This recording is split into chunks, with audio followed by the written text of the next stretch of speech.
Good afternoon, everybody. I'm not Theresa, and I can't do the hattie as well as she can. So she's not feeling good today. So I think I made her sick, and I know I can make a lot of people sick. But she I was trying not to kiss her because I didn't want to give her since I tested positive for COVID, and it just got to a point where we just had to kiss. So now I made her sick. So I just wanted to come on here and show you some of the stuff that I've got done. And I wanted to talk to you guys a little bit. First off, um, this is, I know Teresa showed you this before. And this is, try to keep from the glare on here. This is Charlie and me and Nixie. And this is a gunstock stain on pine. And then I poured the resin on it. And what I do is I glue a piece of wax paper to the back of the back of the wood, and then I clamp it down so it's tight, and I let the glue dry for 24 hours, and then I will pour resin in the bottom first, just maybe about a third of the way up, and then I'll put the pictures in, and then I'll pour the resin over the top. So the back of it is very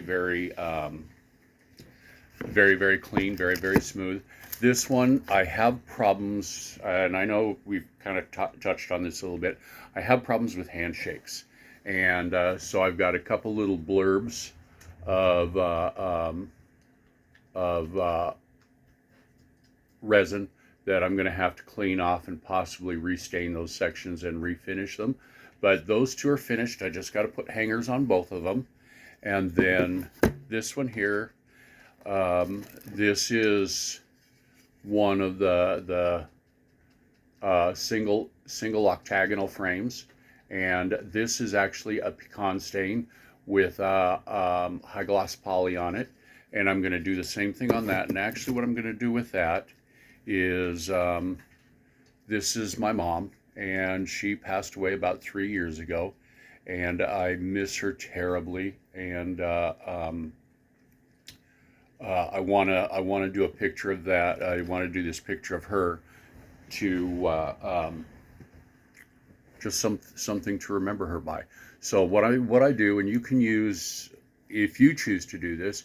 I use the Elmer's clear glue, and it's the only reason that I use the clear glue is because we had it on hand.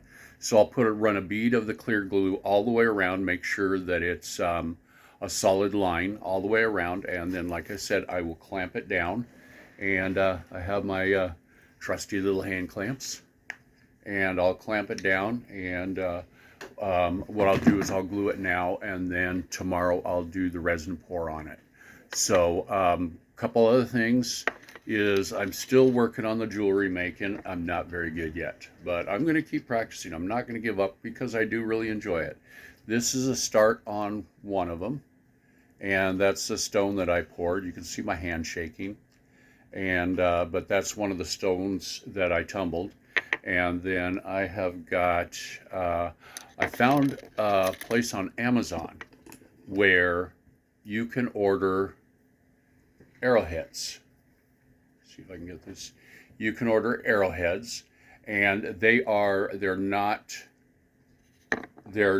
old. They've got a group of people that'll sit around and chip these, and I don't remember. They weren't that bad, but that big spear point I thought was kind of cool. I'm going to do a necklace out of that. I'm probably going to give that to Teresa, but don't tell her. And she's sitting right here across the way from me, and she's not feeling well. I feel so bad for her, but I'm really getting excited about doing the resin pour. I am looking at the double one. I'm looking at probably selling those for $55, and either one of the singles probably $40 each. And once I get payment and I get the picture, then it shouldn't take me. I will have it out. I promise. I guarantee it will be out in 2 weeks because I gotta take time to cut and sand the wood and drill the holes and get them stained and the clear clear poly on it, and it's not that labor intensive. It's just there's a lot of hurry up and wait. So, but that's what I got going on. So, like I said, either of the two singles, I'll do those for $40. And then also, I haven't done anything with this yet, but this is a hunk of wood that that comes out when I use the hole saw to cut the hole. Very, very easy to sand down and smooth the edges out. And I can put a smaller picture in those. Those would be looking at probably the wallet size when you used to get the pictures for the kids. I don't know if they still do that. So and I'm not sure. I'm going to have to do one and then go from there. So that's what I got going on. And right now we're just keeping Theresa as sedate as possible, and I'm hoping she'll convalesce, and she seems to be taking it easy. She did not sleep at all very well last night, so we gotta take care of her. So we'll make sure she's doing okay. I made her a boxed noodle soup, and we like those because they got so many noodles in them, and it's the Lipton extra noodles, I believe, and they're about $2 a box. You get 2 to a pack. And then I know also that Dollar Tree, or excuse me, Buck and a Quarter Tree, they have their own private label on those, and if I remember right, you get 3 packets with those. So that's something you might want to check out. And a couple things. On some of Teresa's friends. She didn't go into any detail, but I do know that Carol, I know that you're going through a lot of stuff right now. And, she didn't tell me what, it's none of my business. But you're going through a lot of stuff, and I really, really hope that you hang in there and it will all get better. It's tough. And then I know Leanne, same thing. I know you're going through a lot of stuff. And happy birthday yesterday, a little bit late. And I just, like I said, with you guys, I just hope that you hang in there and always keep working it.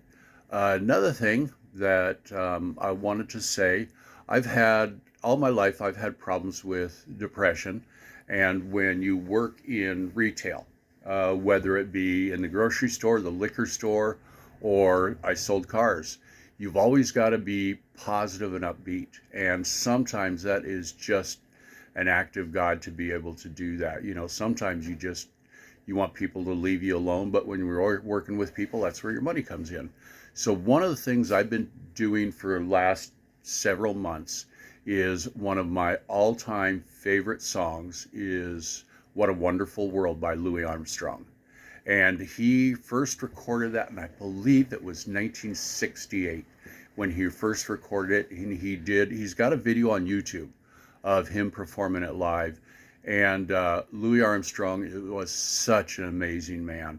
I mean, when he grew up, and then racial tension was at a peak, but he crossed over the racial boundaries, and the man was just absolutely incredible.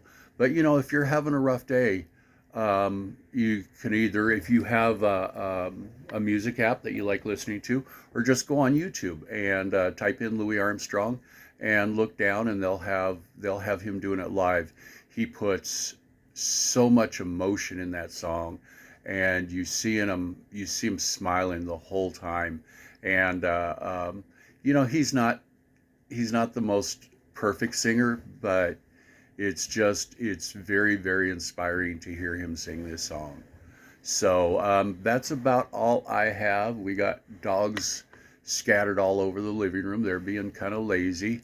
And Theresa looks like she's just about ready to drop, or actually her eyes are closed, so she might be out. So I hope all of you guys have an absolutely wonderful weekend, and keep thinking positive. When you wake up in the morning, think today's going to be a good day, and you can set the tone of your day. If you wake up in the morning and you think you're going to have a crappy day, it's going to happen. But if you wake up in the morning and you think positively, that'll set the tone for your day. So keep smiling, and everybody hang in there. and we will. I probably won't see you here for another couple of weeks, but Theresa will probably see you tomorrow. She's feeling better. So you guys have a great weekend, and we'll talk to you later. And I will say bye, Theresa, but she's sleeping, so she really can't do that. So thank you, everybody. We'll talk to you later. Bye.